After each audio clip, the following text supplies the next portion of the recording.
ಸಂದರ್ಭದಲ್ಲಿ ಅಲ್ಲಿಗೆ ಹೋಗುವ ಪ್ರವಾಸಿಗರಿದ್ದಾರೆ. ನಿಮ್ಮವರು ಯಾರಾದರೂ ಸಿಲುಕಾಕೊಂಡಿದ್ರೆ ಈ ಹೆಲ್ಪ್ ಲೈನ್ ಮೂಲಕ ಮಾಹಿತಿ ತಲುಪಿಸಿದ್ರೆ ನಾವು ಸರ್ಕಾರಕ್ಕೆ ಅದನ್ನ ಗಮನ ಸೆಳೆಯುವ ಪ್ರಯತ್ನ ಮಾಡ್ತೇವೆ.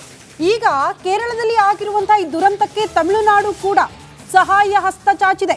ಸಿಎಂ ಸ್ಟಾಲಿನ್ ಪರಿಹಾರದ ಘೋಷಣೆ ಮಾಡಿದ್ದಾರೆ ಎನ್ನುವುದರ ಡೀಟೇಲ್ಸ್ ಸದ್ಯ ಸಿಗ್ತಾ ಇದೆ. ಕೇರಳದ ನೆರವಿಗೆ ಧಾವಿಸಿದೆ ತಮಿಳುನಾಡು. 5 ಕೋಟಿ ಪರಿಹಾರದ ಘೋಷಣೆ ಮಾಡಿದ್ದಾರೆ ಸಿಎಂ ಸ್ಟಾಲಿನ್. ಕೇರಳ ಸಿಎಂಗೆ ದೂರವಾಣಿ ಕರೆ ಮಾಡಿದ್ದಾರಂತೆ ಸ್ಟಾಲಿನ್. ಆ ಮೂಲಕ 5 ಕೋಟಿ ಪರಿಹಾರದ ಘೋಷಣೆ. ಕೇರಳದ ಈ ಪರಿಸ್ಥಿತಿಯ ನೆರವಿಗೆ ನಾವು ಕೂಡ ಇದ್ದೀವಿ ನಿಮ್ಮ ಜೊತೆಗೆ ಅನ್ನುವಂತ ಧೈರ್ಯ, ಜೊತೆಗೆ ಹಣದ ಸಹಾಯ. ಸಂದರ್ಭದಲ್ಲಿ ಅಲ್ಲಿಗೆ ಹೋಗುವ ಪ್ರವಾಸಿಗರಿದ್ದಾರೆ. ನಿಮ್ಮವರು ಯಾರಾದರೂ ಸಿಲುಕಾಕೊಂಡಿದ್ರೆ ಈ ಹೆಲ್ಪ್ ಲೈನ್ ಮೂಲಕ ಮಾಹಿತಿ ತಲುಪಿಸಿದ್ರೆ ನಾವು ಸರ್ಕಾರಕ್ಕೆ ಅದನ್ನ ಗಮನ ಸೆಳೆಯುವ ಪ್ರಯತ್ನ ಮಾಡ್ತೇವೆ. ಈಗ ಕೇರಳದಲ್ಲಿ ಆಗಿರುವಂತಹ ಈ ದುರಂತಕ್ಕೆ ತಮಿಳುನಾಡು ಕೂಡ ಸಹಾಯ ಹಸ್ತ ಚಾಚಿದೆ. ಸಿಎಂ ಸ್ಟಾಲಿನ್ ಪರಿಹಾರದ ಘೋಷಣೆ ಮಾಡಿದ್ದಾರೆ ಎನ್ನುವುದರ ಡೀಟೇಲ್ಸ್ ಸದ್ಯ ಸಿಗ್ತಾ ಇದೆ. ಕೇರಳದ ನೆರವಿಗೆ ಧಾವಿಸಿದೆ ತಮಿಳುನಾಡು. 5 ಕೋಟಿ ಪರಿಹಾರದ ಘೋಷಣೆ ಮಾಡಿದ್ದಾರೆ ಸಿಎಂ ಸ್ಟಾಲಿನ್. ಕೇರಳ ಸಿಎಂಗೆ ದೂರವಾಣಿ ಕರೆ ಮಾಡಿದ್ದಾರಂತೆ ಸ್ಟಾಲಿನ್. ಆ ಮೂಲಕ 5 ಕೋಟಿ ಪರಿಹಾರದ ಘೋಷಣೆ. ಕೇರಳದ ಈ ಪರಿಸ್ಥಿತಿಯ ನೆರವಿಗೆ ನಾವು ಕೂಡ ಇದ್ದೀವಿ ನಿಮ್ಮ ಜೊತೆಗೆ ಅನ್ನುವಂತ ಧೈರ್ಯ, ಜೊತೆಗೆ ಹಣದ ಸಹಾಯ.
Yeah.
मैंने दादा अब तो हुए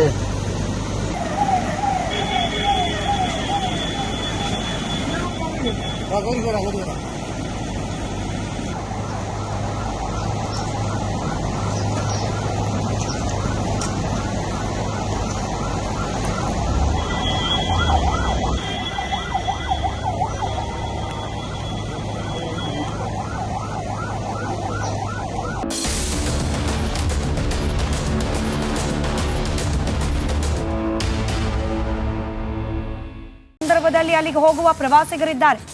ನಿಮ್ಮವರು ಯಾರಾದರೂ ಸಿಲುಕಾಕೊಂಡಿದ್ರೆ ಈ ಹೆಲ್ಪ್ ಲೈನ್ ಮೂಲಕ ಮಾಹಿತಿ ತಲುಪಿಸಿದ್ರೆ ನಾವು ಸರ್ಕಾರಕ್ಕೆ ಅದನ್ನ ಗಮನ ಸೆಳೆಯುವ ಪ್ರಯತ್ನ ಮಾಡ್ತೇವೆ. ಈಗ ಕೇರಳದಲ್ಲಿ ಆಗಿರುವಂತಹ ಈ ದುರಂತಕ್ಕೆ ತಮಿಳುನಾಡು ಕೂಡ ಸಹಾಯ ಹಸ್ತ ಚಾಚಿದೆ. ಸಿಎಂ ಸ್ಟಾಲಿನ್ ಪರಿಹಾರದ ಘೋಷಣೆ ಮಾಡಿದ್ದಾರೆ ಎನ್ನುವುದರ ಡೀಟೇಲ್ಸ್ ಸದ್ಯ ಸಿಗ್ತಾ ಇದೆ. ಕೇರಳದ ನೆರವಿಗೆ ಧಾವಿಸಿದೆ ತಮಿಳುನಾಡು. 5 ಕೋಟಿ ಪರಿಹಾರದ ಘೋಷಣೆ ಮಾಡಿದ್ದಾರೆ ಸಿಎಂ ಸ್ಟಾಲಿನ್. ಕೇರಳ ಸಿಎಂಗೆ ದೂರವಾಣಿ ಕರೆ ಮಾಡಿದ್ದಾರಂತೆ ಸ್ಟಾಲಿನ್. ಆ ಮೂಲಕ 5 ಕೋಟಿ ಪರಿಹಾರದ ಘೋಷಣೆ. ಕೇರಳದ ಈ ಪರಿಸ್ಥಿತಿಯ ನೆರವಿಗೆ ನಾವು ಕೂಡ ಇದ್ದೀವಿ ನಿಮ್ಮ ಜೊತೆಗೆ ಅನ್ನುವಂತ ಧೈರ್ಯ, ಜೊತೆಗೆ ಹಣದ ಸಹಾಯ. ಸಂದರ್ಭದಲ್ಲಿ ಅಲ್ಲಿಗೆ ಹೋಗುವ ಪ್ರವಾಸಿಗರಿದ್ದಾರೆ. ನಿಮ್ಮವರು ಯಾರಾದರೂ ಸಿಲುಕಾಕೊಂಡಿದ್ರೆ ಈ ಹೆಲ್ಪ್ ಲೈನ್ ಮೂಲಕ ಮಾಹಿತಿ ತಲುಪಿಸಿದ್ರೆ ನಾವು ಸರ್ಕಾರಕ್ಕೆ ಅದನ್ನ ಗಮನ ಸೆಳೆಯುವ ಪ್ರಯತ್ನ ಮಾಡ್ತೇವೆ. ಈಗ ಕೇರಳದಲ್ಲಿ ಆಗಿರುವಂತಹ ಈ ದುರಂತಕ್ಕೆ ತಮಿಳುನಾಡು ಕೂಡ ಸಹಾಯ ಹಸ್ತ ಚಾಚಿದೆ. ಸಿಎಂ ಸ್ಟಾಲಿನ್ ಪರಿಹಾರದ ಘೋಷಣೆ ಮಾಡಿದ್ದಾರೆ ಎನ್ನುವುದರ ಡೀಟೇಲ್ಸ್ ಸದ್ಯ ಸಿಗ್ತಾ ಇದೆ. ಕೇರಳದ ನೆರವಿಗೆ ಧಾವಿಸಿದೆ ತಮಿಳುನಾಡು. 5 ಕೋಟಿ ಪರಿಹಾರದ ಘೋಷಣೆ ಮಾಡಿದ್ದಾರೆ ಸಿಎಂ ಸ್ಟಾಲಿನ್. ಕೇರಳ ಸಿಎಂಗೆ ದೂರವಾಣಿ ಕರೆ ಮಾಡಿದ್ದಾರಂತೆ ಸ್ಟಾಲಿನ್. ಆ ಮೂಲಕ 5 ಕೋಟಿ ಪರಿಹಾರದ ಘೋಷಣೆ. ಕೇರಳದ ಈ ಪರಿಸ್ಥಿತಿಯ ನೆರವಿಗೆ ನಾವು ಕೂಡ ಇದ್ದೀವಿ ನಿಮ್ಮ ಜೊತೆಗೆ ಅನ್ನುವಂತ ಧೈರ್ಯ, ಜೊತೆಗೆ ಹಣದ ಸಹಾಯ.